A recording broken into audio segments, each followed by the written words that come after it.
तो मैं आपको एक एग्जांपल के उस पर पूछता हूँ। मान लीजिए जैसे एक टीयर 2 सिटी है, मैं नाम नहीं ले रहा किसी भी चीज़ का, तो 3 डॉक्टर्स ने मिलके ना एक 50 बेड का हॉस्पिटल उन्होंने खोल लिया था।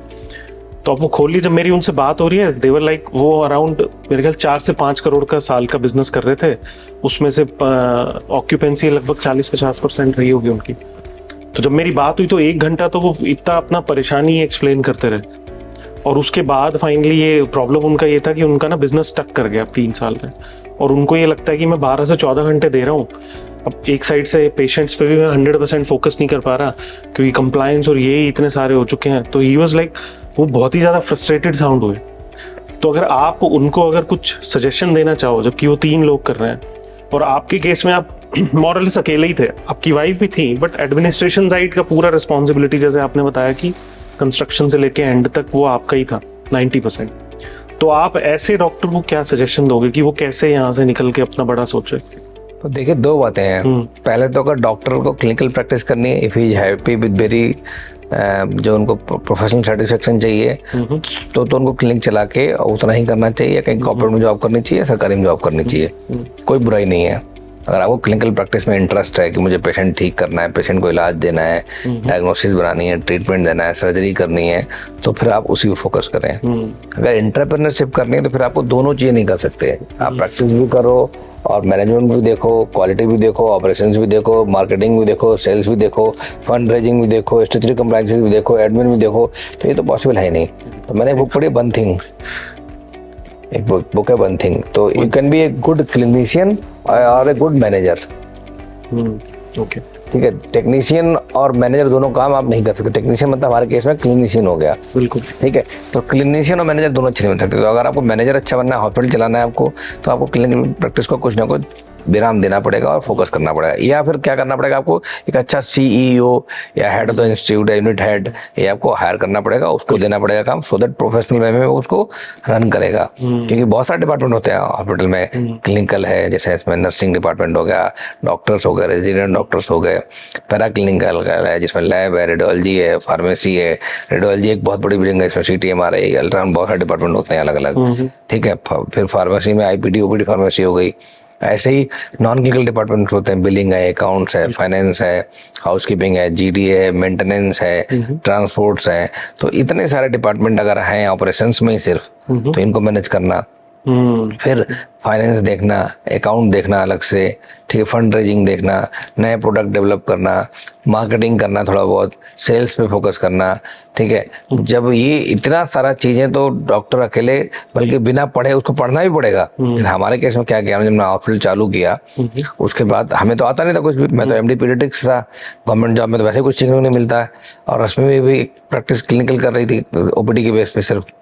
तो जब हमने सोचा कि बड़ा विजन करना, तो हमें एक प्रोफेशनली दिमाग में था कि अच्छे हॉस्पिटल से हमें कम्पीट करना पड़ेगा। अगर हम इस फील्ड में 200 बेड का बना रहे हैं, मैक्स फोर्टिस, अपोलो, इन सबसे कम्पीट करना पड़ेगा। उनकी प्रोसेस बहुत अच्छी है, प्रोसेस ड्रिवन हॉस्पिटल है, फुल्ली ऑटोमेटेड हॉस्पिटल है, पेशेंट एक्सपीरियंस पे काम करते हैं, सेफ्टी पे, क्वालिटी पे।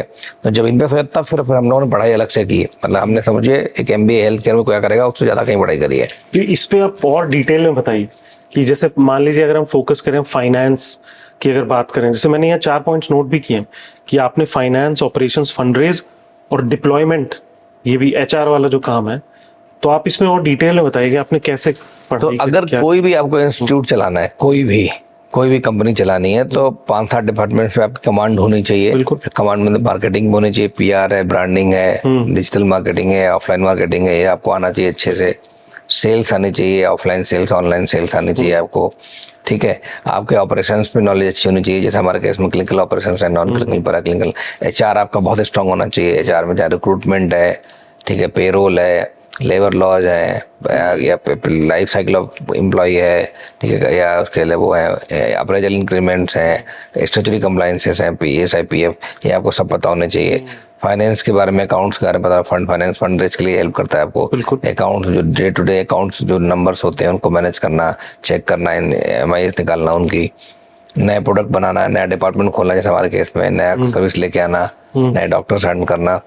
तो ये जब तक आपको इनकी नॉलेज नहीं होगी, आप चला नहीं सकते। तो इसके लिए आपको पढ़ना पड़ेगा, बहुत सारे YouTube वीडियोस देखने पड़ेंगे, बहुत सारे कोर्सेज करने पड़ेंगे, चाहे MBA हेल्थ केयर में करना पड़े, और साथ में पैरेलली जिनको सीखोगे उनको साथ में इम्प्लीमेंट करना पड़ेगा।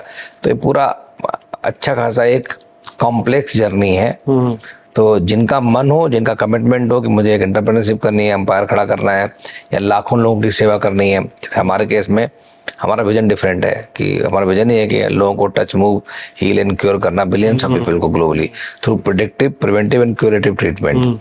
तो हम प्रिडिक्टिव मेडिसिन पे भी काम करते हैं, प्रिवेंटिव पे बहुत काम करते हैं हम लोग, और साथ में हम ट्रीटमेंट पे भी फोकस करते हैं। तो अगर आपका विजन बड़ा है, लोगों को से सर्व करना है, कि कुछ लेगेसी क्रिएट करनी है, तो फिर आपको इन सबकी नॉलेज चाहिए होगी।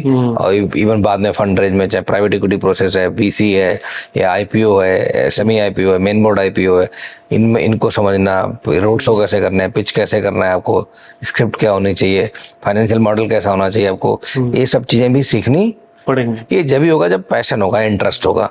तो अगर आपका इंटरेस्ट नहीं है तो आई थिंक इसमें कोई बुराई नहीं है कि अगर कोई डॉक्टर है और he is happy with patient, देखना बहुत अच्छी बात है। अगर पेशेंट देख के खुश हो रहा है, उसका अच्छा रिन्यूमेशन मिलता है, आजकल सैलरी बहुत अच्छी है डॉक्टर्स की भी, तो अगर और नॉर्मली हस्बैंड वाइफ दोनों ही होते हैं, तो अगर आप हैप्पी हैं कि 9 to 5 जॉब करके अच्छा काम कर रहे हैं, ठीक है, लेकिन अगर आपके अंदर ऐसा पैशन है, ऐसा कमिटमेंट है कि मुझे कुछ बड़ा क्रिएट करना है, कुछ लेगेसी क्रिएट करनी है, कोई चेन ऑफ हॉस्पिटल क्रिएट करने हैं या बड़ा कॉर्पोरेट कल्चर क्रिएट करना है, प्रोसेस ड्रिवन हॉस्पिटल बनाना है, तो फिर आपको थोड़ा सा मेहनत करनी पड़ेगी। मतलब बिना तपाए सोने में भी चमक नहीं आती है, और बिना मरे स्वर्ग नहीं मिलता है। बिल्कुल। ठीक है, तो इसके लिए फिर आपको ये सब मेहनत करनी पड़ेगी, सीखना पड़ेगा। तो मेरी ये लर्निंग यहाँ से ये निकली है कि कुछ भी करने से पहले आपको ना ये एक्सेप्ट करना पड़ेगा कि मेहनत करनी पड़ेगी। हाँ, तो नॉलेज चाहिए आपको, माइंडसेट, बिना नॉलेज के तो आप कर नहीं सकते। स्किल सेट चाहिए और साथ में एटीट्यूड चाहिए, मतलब कमिटमेंट वाला, व्हाट एवर इट टेक्स, कुछ भी करना पड़े,